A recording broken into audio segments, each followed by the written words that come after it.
अस्सलामुअलैकुम नाज़रीन, मेहरान टीवी में भली कार मां हां मुबशिर सोलगी ऐमान और फराशा। सबका पहिरीं हिकु नज़र हेडलाइन ते।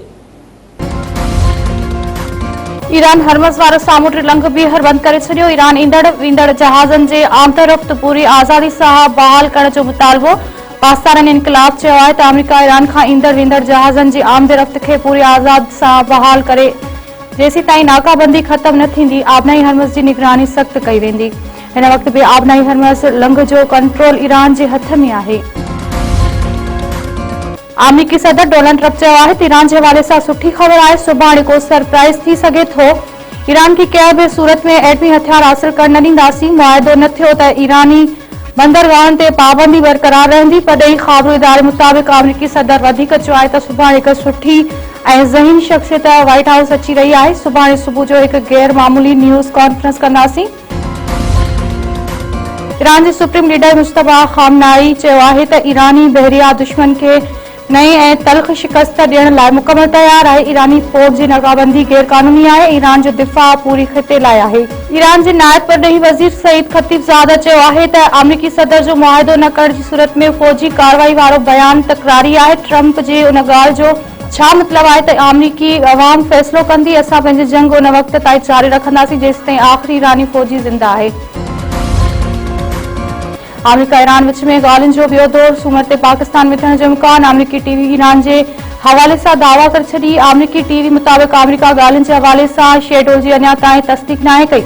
अमरीका ईरान विच में इस्लामाबाद में थियल ॻाल्हियुनि दौरान कुझु मामलनि ते इतफ़ाक़ कंदे हिक ॿी विहक ते रज़ामंदी ज़ाहिर कई वई हुई। हवाई फ़ौज जे सरबराह air chief marshal Zaheer Ahmed Babar Sidhu चयो आहे त मई वारे मार्के में पाकिस्तान जी ताक़त ऐं हुनरमंदी ॾिसी दुश्मन दंग रहिजी वियो। पाकिस्तान हर क़िस्म जी अगराई जो मुंहुं तोड़ जवाब ॾींदो। काकोल मिलिट्री एकेडमी में पासिंग आउट परेड खे ख़िताब कंदे एयर चीफ मार्शल वधीक चयो आहे त पाकिस्तान पुरअमन मुल्क आहे ऐं तकरारनि जे हल लाइ ॻाल्हियुनि ते यकीन रखे थो। आलमी सतह ते अमन लाइ पाकिस्तान जी कोशिशूं वाखाण लाइक़ आहिनि। मुल्क में डीज़ल खां पोइ LPG ऐं गासलेट बि सस्तो। हुकूमत LPG जी फ़ी किलो अघ में 20 रुपया घटाई करे छॾी। नओं अघु 390 रुपया फ़ी किलो मुक़ररु। गासलेट जे अघ में 21 रुपया 34 पैसा फ़ी लीटर। लाठ फ़ी लीटर अघु 428 रुपया 81 पैसा थी वियो। नोटिफिकेशन जारी। डीज़ल अॼु खां 32 रुपया 12 पैसा सस्तो फ़ी लीटर 353 रुपयनि 42 पैसनि जो मिलंदो। नाणे वारे वज़ीर मोहम्मद औरंगज़ेब चयो आहे त IMF सां स्टाफ लेवल मुआहिदो थी वियो आहे। पाकिस्तान खे जल्द ईंदड़ किस्त जारी थी वेंदी।